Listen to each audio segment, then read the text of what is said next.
If it's truly an accident, a staffer gave you a box and you didn't know what was in it or something like that, it's certainly negligent. It would be more difficult, I think, to say you intentionally did it knowing that it was unlawful. But to the extent that you take an action that you're taking, that, maybe you think to yourself, I'm just going to bring it home for work. You don't mean any harm, but you're doing it. You're not supposed to. That's clearly within the act. I'm Benjamin Wittes, and this is the Lawfare Podcast, June 15th, 2023. The first 31 counts of the Trump Mar-a-Lago indictment all are under the Espionage Act, which has led to a lot of confusion, some of it intentional confusion, because Trump is not accused of spying. Heidi Kitrosser is a professor of law at Northwestern University and an expert on the Espionage Act.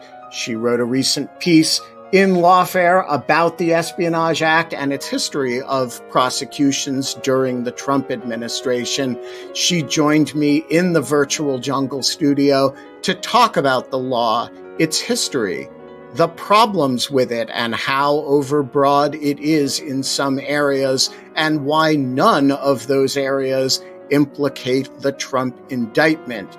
It's an interesting conversation that covers media prosecutions, prosecutions of leakers, and prosecutions of spies, and it'll give you all the background you need to understand the controversy about the charges against Trump. It's the Lawfare Podcast, June 15th.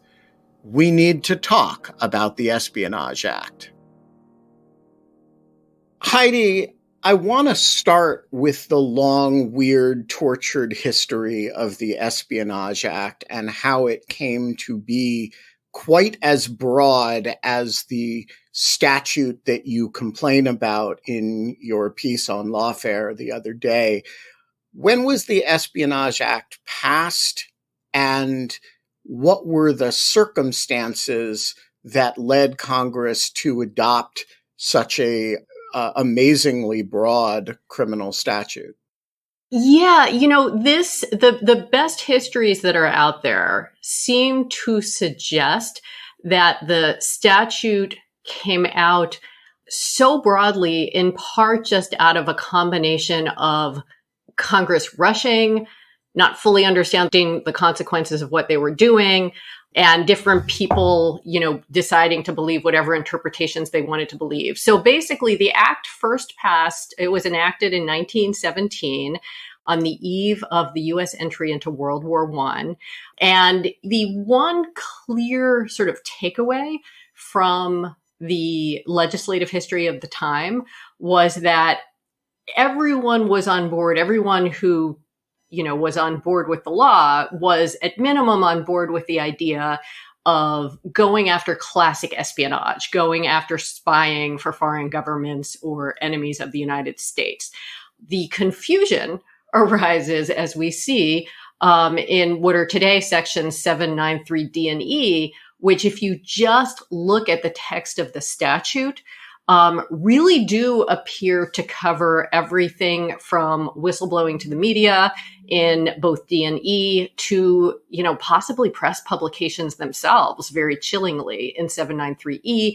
As to how that happened, well, the best history on this is actually done by, I'm forgetting the first names offhand, but Edgar and Schmidt did a wonderful history in the early 1970s in a law review article in the Columbia Law Review, where essentially they did the dirty work of looking through, piles and piles and piles of legislative history from 1917, and again from the Act's only major amendment in 1950, and again concluded really what I started with, that the only thing for sure that the legislators clearly wanted to do was to go after spies, and that the other consequences were for the most part unintended. And perhaps the most interesting piece of legislative history that bears on the question of the breadth of the act today, and whether that was really intended or not, is the fact that in 1917, Woodrow Wilson was pushing very, very aggressively for the act's passage, but he wanted it to be even considerably broader than it ended up being. And there were a couple of passages that he pushed for, he actively lobbied for, that were not enacted. They were ultimately rejected.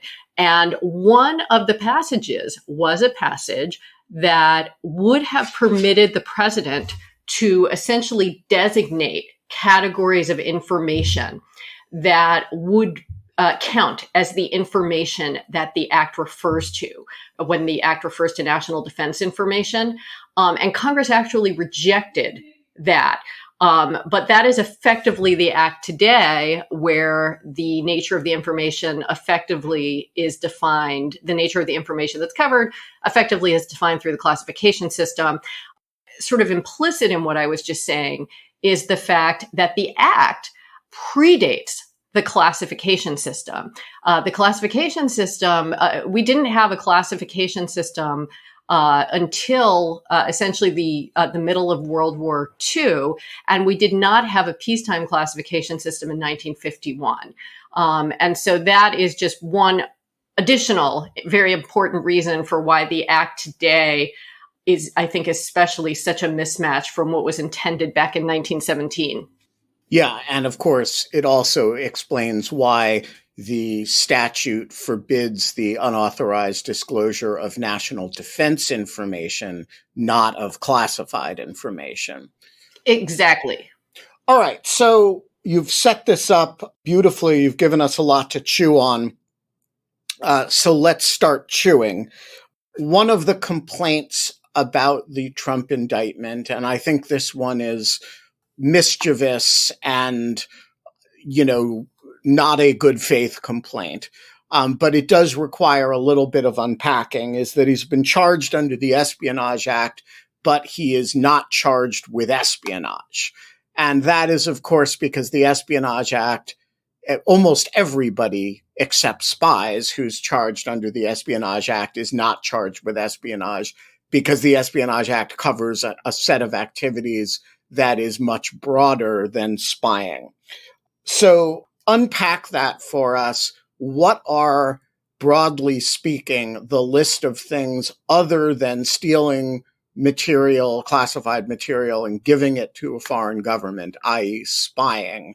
What is the list of things that the Espionage Act on its face covers? And then we'll get into the list that are actively ever prosecuted.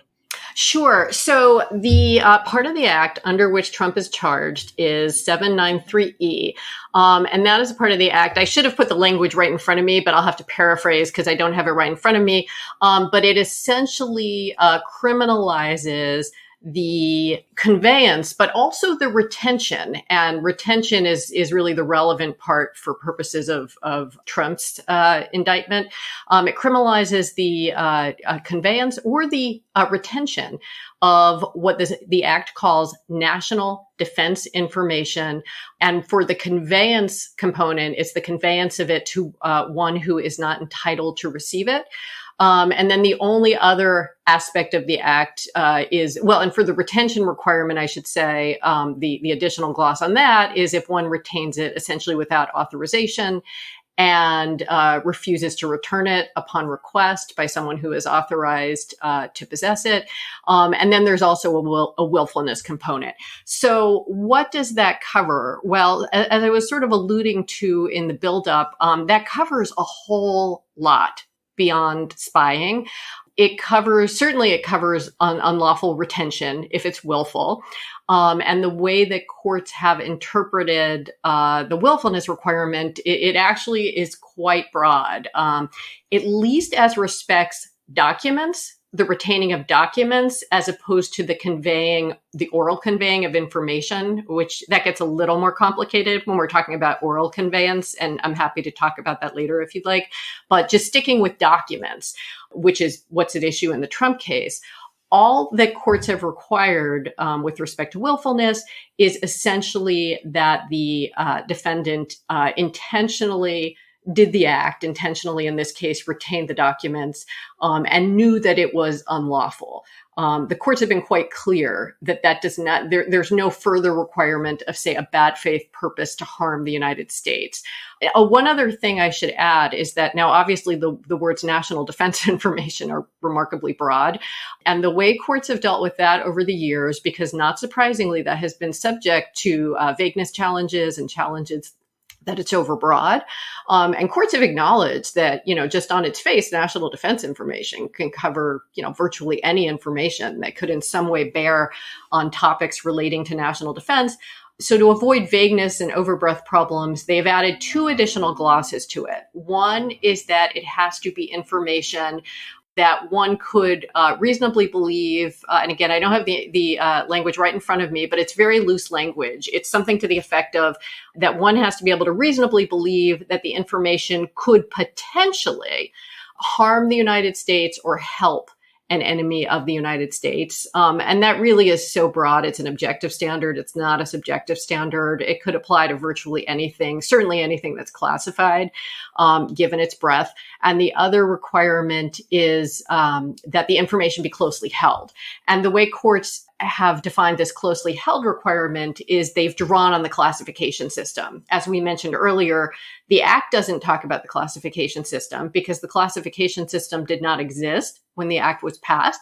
But what courts have said is, okay, well, we'll use the classification system as a tool to help us ensure that the information is closely held, that the government meant to keep it secret, and we will fold that under the words national defense information. So what's the upshot? What does that cover? It can cover any sort of, intentional bringing of documents to one's home when one knows that one is not supposed to do that. And the second thing it can cover, and this is what I've really focused on in my writings in the past, so this is the part I know best, is that it can also cover what many people would refer to as whistleblowing. It can cover the conveying of information to the press, like, for example, Edward Snowden did, or like Reality Winner famously did, or a man named Terry Albury did when he leaked information to The Intercept regarding FBI programs that he felt reflected racial profiling and other problems. It can cover all of that because these are people who are passing on information that clearly meets the definition of national defense. And I think the media source context that I was just referring to also sort of brings home the idea that your intentions under the Act, beyond the bare requirements of willfulness, are irrelevant under the Act. So, for example, the district court in a media source case about a man named Kiriakou said a few years back that there is no public interest defense. It doesn't matter if you meant well. It doesn't matter if you were trying to do a good thing. It doesn't even matter if one could reasonably conclude that on balance, the public interest was served. That really is irrelevant under the Act. So it can include media sources. And, chillingly, the language is broad enough that it could also cover press stories that deal with classified information, which, as everyone knows, are published all the time. And on that point, I'll just sort of end for now by saying that in the past, out of self-restraint, administrations have not gone after publishers of information. In fact, they tended to not even go after media sources, other than a few prosecutions until the Obama administration that really ramped it up. But they never initiated prosecutions, did indictments on publishers until in the administration of one Donald J. Trump, when they decided to prosecute Julian Assange. And I guess the last thing I'll say on this is that interestingly, the Trump administration, and this, of course, is what I talk about in my Lawfare piece from this morning, is that the Trump administration itself prosecuted a number of media source cases as well as a publisher case in the Julian Assange case during the Trump administration. So that makes it a little bit rich for Trump to say at this point, well, gosh, I thought the Act only covered spying. Right. So let's tick these off as categories here, right? So on the one hand, the Act covers spying. the act also covers stuff that's short of spying that's kind of preparatory to spying, right? So hoarding a lot of documents, maybe intending to give them to a foreign power, is going to be covered by the retention provisions. Absolutely, yes. And that could be preparatory to spying, but it could also be preparatory to, writing your memoirs or to leaking them to the press. Then there's giving them to somebody not authorized to receive it, which can be anybody from somebody who's paying you money to a member of the press. So but it's essentially the leaks component. Yes. As distinct from the spying component, which is the foreign government or agent situation. And then there is finally the sort of the secondary transmission. If that person that you give it to, say the Washington Post, or Julian Assange, then publishes it, that act of publication, almost certainly protected by the First Amendment in the classic press sense, but charged in the Assange sense, that secondary transmission by a person who received it illegally subsequent to then publishing it is at least theoretically covered by the statute. That's absolutely right. The one thing I would add is that when you say that the press publications, would almost certainly be covered by the First Amendment, although they are covered by the Act technically. Unfortunately, I do not read the case law as being a slam dunk at present in favor of the idea that publications would necessarily be found to be protected by the First Amendment. To be clear, I absolutely think they should be. And, to the extent that cases come up, Assange or others, where that is tested, I will be, loudly advocating for why the First Amendment. But the Pentagon Papers case does leave a certain amount of doubt about that. Absolutely, yeah. That's the key case. There's also the Bartnicki case, where you can make a differentiation. But absolutely, the Pentagon Papers case, just real briefly, as most listeners probably know, did reject the prior restraint that the Nixon administration sought to stop publication of the Pentagon Papers. That said, the per curiam just rested on the fact that it was a prior restraint, and a number of the concurring opinions suggested they might have seen things differently if it had been a criminal prosecution. So I think that's a very dangerous and scary possibility, and it would be wrong from a First Amendment perspective, but it has been left open by the case law. Right. But can we say, so this is a bit of a side point for purposes of the present conversation, but can we say that with the exception of the Assange case, and the Justice Department would argue that whatever Julian Assange was engaged in was not journalism, although a lot of journalists kind of disagree with that, there has never been a case, and it's reasonable to expect that the Justice Department has no intention of bringing a case that is a secondary transmission case based, against a journalist doing simple journalism. Well, I wish I could be quite so sanguine about it. I don't see the Biden administration doing it. I don't see most administrations doing it. I will say if we had a second Trump administration, it would not shock me, given his vitriol against the press. If we had a DeSantis administration, it wouldn't shock me, given some of his rhetoric about the press. And on the Assange front, as you know, and as many listeners probably know, a lot of press freedom organizations have been quite loud in their displeasure with the Assange indictment and even urged Biden to drop it. And the reason for that is because of the way in which they chose to charge it. Right. They chose to charge it in a way that wasn't really unique to anything Assange did.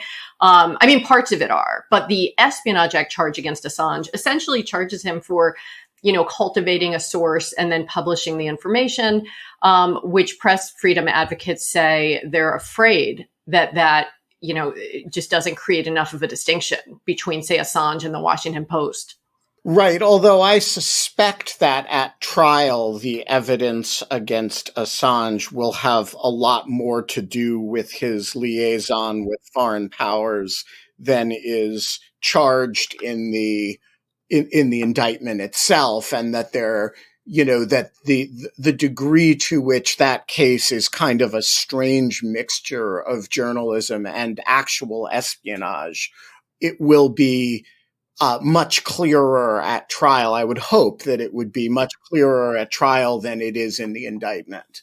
I would certainly hope so too. I mean, and I know this is a bit of a side point. I suppose the only thing I'd add beyond that, I certainly hope so as well, is that I think one of the problems with the capaciousness of the Espionage Act at present, as I talk about in that piece, the lawfare piece, is that from the perspective of the Espionage Act, Assange could just as easily be prosecuted without all of the genuine espionage evidence. But that said, as we talked about, until the Trump administration, prior administrations had refrained from going after third-party publishers. And I certainly hope you're right. And I would think, as a matter of trial strategy, you probably are right, that if the Assange case ever goes to trial, we will see the introduction of a lot more evidence that takes it outside of the realm of normal press operations. All right. So let's talk about each of these baskets, and let's deal with the two super easy ones first, because they have nothing to do with the Donald Trump case. So can we both agree that to the extent that the Espionage Act bans and criminalizes espionage, it is uncontroversial, right? Absolutely. There's no, if you're stealing national defense information or classified information and giving it to the Chinese or the Russians, there's nothing troubling about overbroad about the Espionage Act vis-a-vis that stuff, right? Absolutely, yes. And similarly, can we agree that this last basket, the secondary transmission, as to, there's no conspiracy to do anything other than publish it, right? You're applying it to, the New York Times for publishing that there's a CIA secret prisons program, for example, or the Washington Post, I suppose, broke that. So, you go after the Post or Dana Priest for that story, theoretically possible under the Espionage Act. To the extent the Espionage Act speaks to conduct like that, it's wildly overbroad and needs to be narrowed to the extent that it hasn't already been by executive action and judicial interpretation. Yes, we can absolutely agree. And I think, although obviously there's not universal support for that, I think that is an area where you have a lot of commentators who would and who do agree on that front, which is why, you've seen so much outcry about, the importance of making sure there's not a slippery slope from the Assange situation. And there's one other basket that we haven't talked about, which is, again, within the language of the Espionage Act, it's really the Hillary Clinton case. Within the language of the Espionage Act may be covered, but in fact, the Justice Department never brings these cases, which is accidental spillages or stuff where there is, mishandling, but without some aggravating factor. And it's fair to say that stuff is inside the language of the Espionage Act, theoretically prosecutable, but in fact, never prosecuted. So I think it's fair to say never prosecuted, at least as far as I know. I haven't done an exhaustive search to look into those types of scenarios. As to whether it's within the language of the Espionage Act, that I think is very, very fact dependent, because given the willfulness requirement, if it's truly an accident, a staffer gave you a box and you didn't know what was in it or something like that, it's certainly negligent. It would be more difficult, I think, to say you intentionally did it knowing that it was unlawful.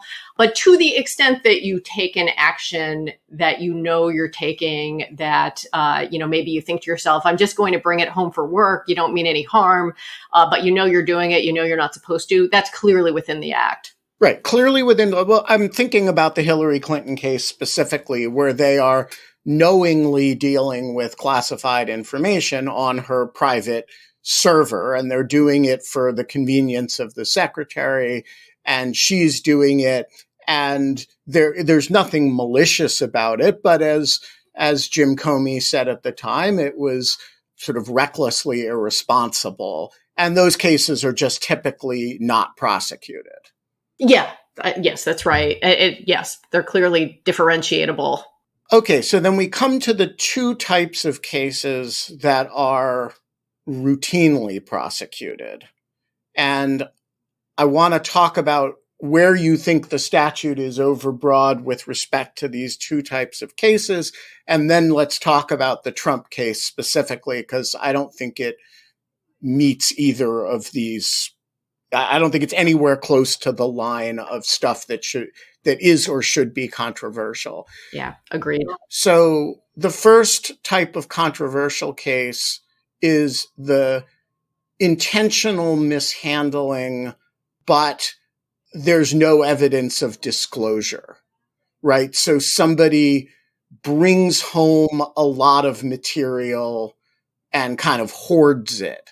But there's, it's kind of preparatory to some kind of dissemination, or because they're just kind of a hoarder. And, you can say, well, there's not really any evidence that anything really bad happened. But the government takes that stuff really seriously. Yeah. Yeah, in that type of scenario, putting aside the possibility that it's preparatory to, something that's sort of squarely First Amendment oriented, such as it's part of, what will then go on to be a passing on of information to the media. Putting that aside, assuming we're talking about the carelessness, like the Hillary Clinton situation that you were referencing, someone doing it for convenience. Nothing really bad happens, but they know they're not supposed to do it. And they know that it essentially amounts to retention, insofar as they have it at home or on their private server or what have you. In that situation, I think it would fall within the act, but I think that's an area where prosecutorial discretion reasonably comes into play. Will often lead to non-prosecution. As to whether there's a First Amendment issue there, I don't really see one. Again, unless we're talking about something in connection with a media source prosecution. All right. So I think I agree with you that this is an area where it's really guided by prosecutorial discretion. And in my experience, I'm curious whether you agree with this. The real issue in these cases is volume.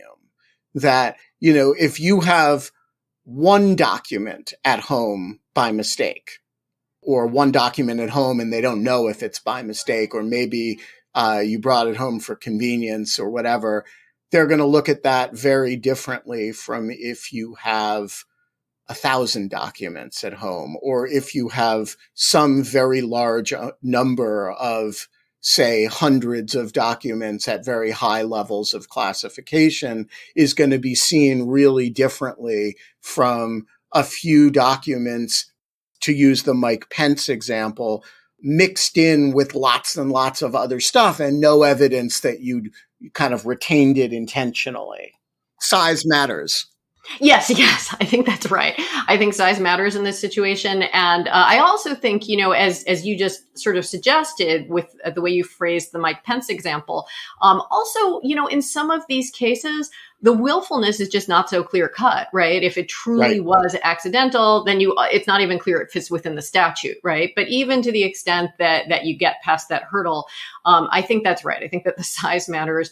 And also the circumstances beyond that, in terms of, how intransigent are you? And that takes us into the Trump case. So I won't get into that yet, other than to just say, obviously the Trump case is very different, not only because of what's alleged in terms of the volume, in terms of the nature of the information, the nature in terms of how potentially damaging it is, but perhaps more than anything else in terms of his intransigence. But I'll hold off now until we get into Trump specifically. Right. So one more thing before we do, which is, I think, the area where you have the most concerns about the statute, other than in the media publication secondary transmission area, which is in the case of people who do it intentionally with the ambition, maybe completed, maybe not, of giving stuff to the press.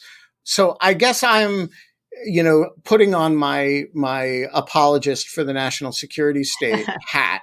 Why shouldn't it be illegal to steal material, even for a good reason or, good cause, whistleblowing, steal information you're sworn to protect and give it to somebody who's not authorized to receive it for purposes of that person transmitting it to not just the Russians, not just the Chinese, which we all agree is espionage, but to give it to the New York Times so that they can share it with everybody on the face of the planet?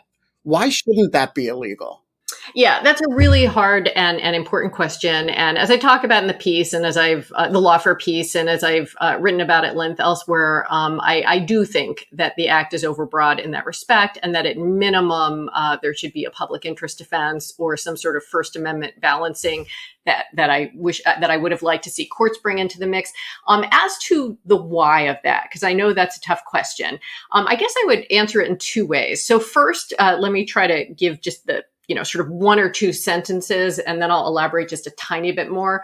So I suppose the one or two sentence reasons would be that given what, as you know, there is, wide agreement about across the wide, longstanding agreement, really as old as the classification system itself, and across the political spectrum about how incredibly overbroad the classification system is, given that the notion that a classification stamp wielded by one of, several thousand people or, well over 1,000 people with either original classification status or the millions of people with derivative classification authority, the notion that a classification stamp can essentially take that information outside of the realm of free speech that warrants at least some sort of judicial examination for its dangerousness, I think is very deeply dangerous. And I guess the slight elaboration on that pretty much sums it up. But I suppose the slight elaboration on that would be to say,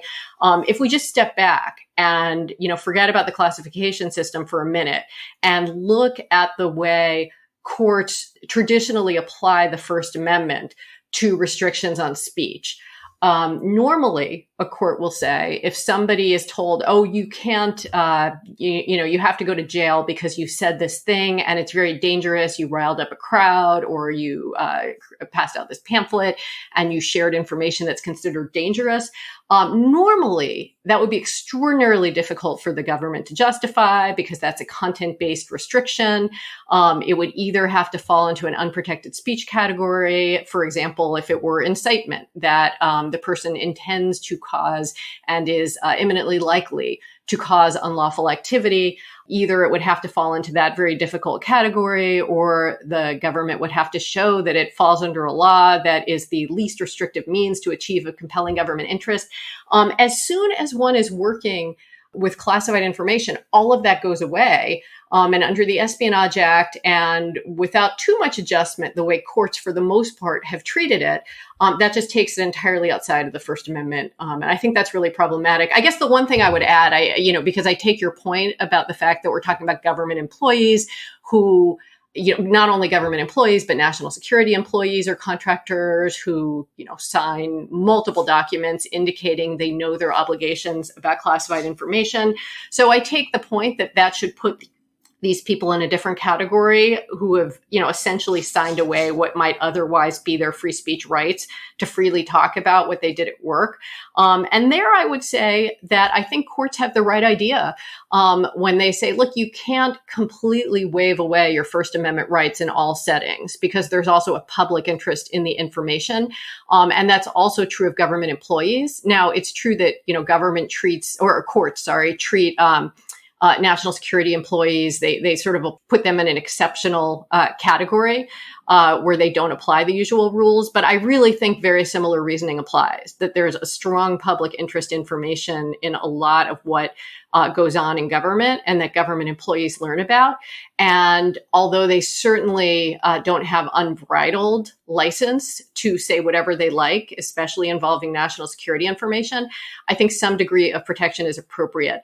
Certainly not absolute protection, but as I've talked about in the past, at minimum, I'd like to see something along the lines of the statutory public interest defense, which is something that, by the way, Yochai Benkler and I think some others have also proposed. Or, I would like to see courts take more seriously the First Amendment implications and apply some kind of balancing test, even if it's one that, is weighted slightly toward the government. So in your world, an Edward Snowden case would look like the government proves that he purloined this material, gave it to Bart Gellman and Glenn Greenwald and company, and that he did so knowing that it was illegal. And then he responds with the kind of affirmative defense, I did it because I believed that it was in the public interest for the public to know this information.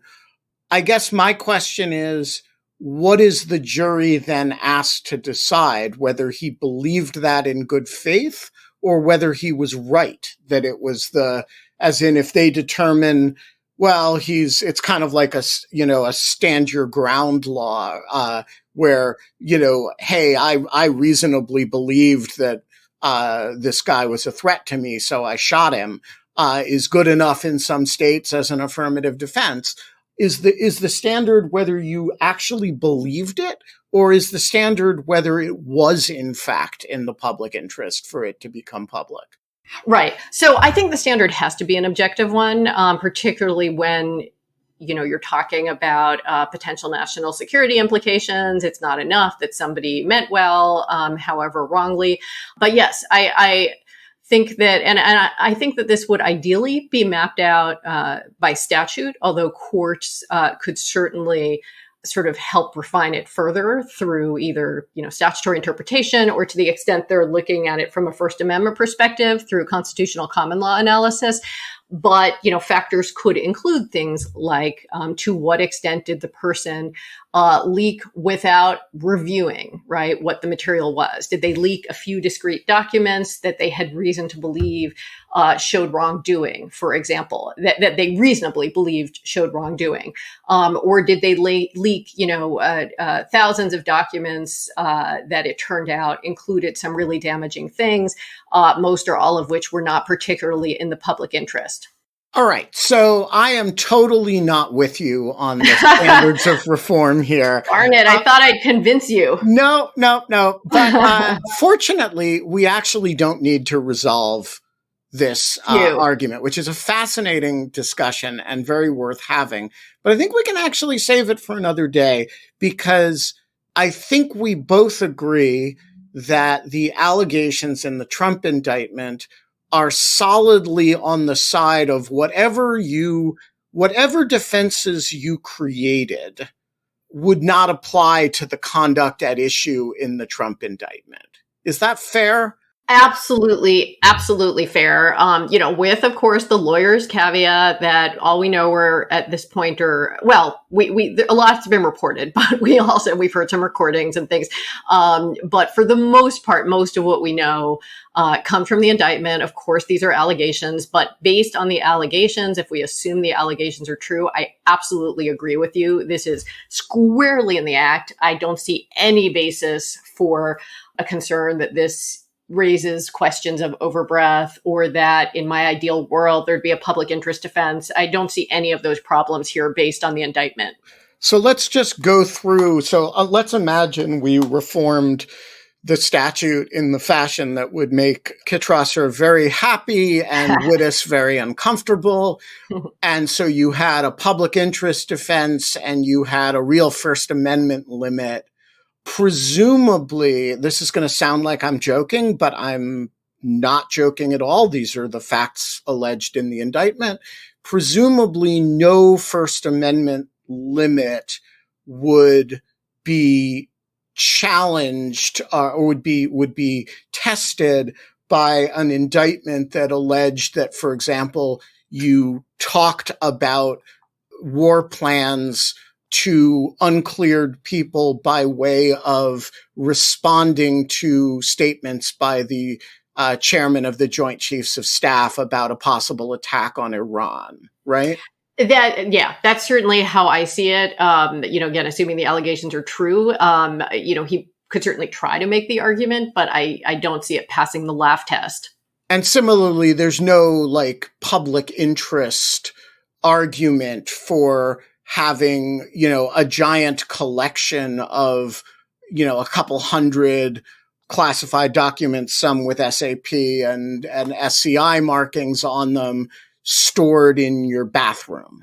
Yeah, absolutely. And maybe in the interest of the public membership of Mar-a-Lago, but it could make for some great keepsakes for the dues paying members. But beyond that, I think the public at large is not served by this. I think that's fair to say. And there's no public interest in the ability of former presidents to show off by occasionally referencing classified material that they've contained and sort of showing maps to people, but saying, "Oh, keep your distance," right? Yeah, that's absolutely right. That's how I see it as well. So any way you reform the Espionage Act, which we both agree needs some reform, needs some modernization, it's more than 100 years old. The core of it as applied to this case, that you can't run off after leaving the White House with hundreds of classified documents and store them in your golf club and refuse to give them back. There's no conceivable world in which that either should be legal normatively, but more to the point, if you gave the advocates of reform of the Espionage Act sort of everything they wanted, that would still be solidly indictable. Yeah, that's certainly how I see it. And we do hear a lot from Trump's allies suggesting all of a sudden they've, found religion and they think that if the Espionage Act does cover this, it's way too broad.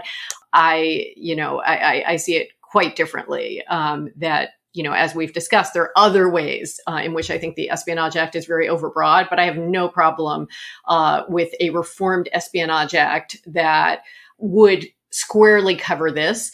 And just to elaborate a tiny bit, I guess I would, to sum up why I think that's so. I mean, I think you've really gotten at that in your last few questions, but just to kind of sum it up, I'd say there are two reasons why, in my view, this case doesn't pose a problem, assuming that the allegations are correct.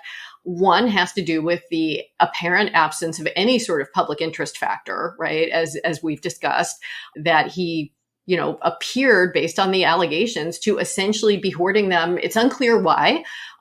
Probably the best case scenario is simply he was hoarding them because he just felt like they belonged to him and it was a point of pride that he wanted to have them, or perhaps that he wanted to show them to people, which obviously makes it worse. The two allegations of his showing them to people involved his essentially trying to impress people. So I see no public interest factor. That's one. And then the second factor is that I mentioned before that one issue with the Espionage Act is the tremendous sort of bloatedness of the classification system. And so there is a worry, I think, sometimes in, let's say, media source cases that somebody was disclosing something that really probably shouldn't have been classified in the first place, at least based on the indictment. We have actually seen the prosecutors in the summary of the information that the indictment is based on, suggesting with some specificity that this was stuff that really was important to keep a secret. So that's sort of the other reason why I see nothing in the indictment suggesting this gets into an area of, problematic application of the act. One other question, should we change the name of the statute? Or yes. if we're going to reform the statute, should we lop off the part that deals with espionage and keep calling that the Espionage Act and call the rest maybe the Leaks or Unauthorized Disclosure of Classified Information Act?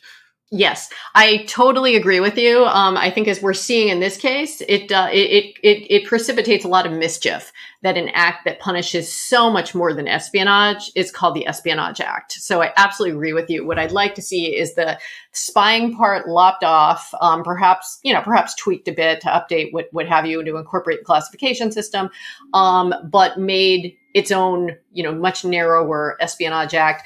And then we can talk about how to deal with leaks, whether there should be any kind of public interest defense for media sources, et cetera, in an entirely separate statute.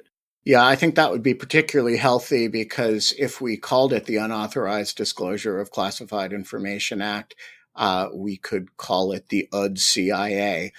Heidi Kitrosser, we're going to leave it there. Thank you so much for joining us today. The Lawfare podcast is produced in cooperation with the Brookings Institution. Our audio engineer on quick notice is the most excellent Noam Osband of Goat Rodeo. Hey folks, are you a material supporter of Lawfare? Because, you really need to be. We need everybody who listens to chip in. And there are a lot of you who are not choosing to do that. You're hearing the ads instead of getting access to our cool subscriber-only stuff. So change all that. Come over to the light. Get rid of the ads. Patreon.com/Lawfare. That's patreon.com/Lawfare. The Lawfare podcast is edited by Jen Patja Howell. Our music is performed by Sophia Yan. And as always, thanks for listening.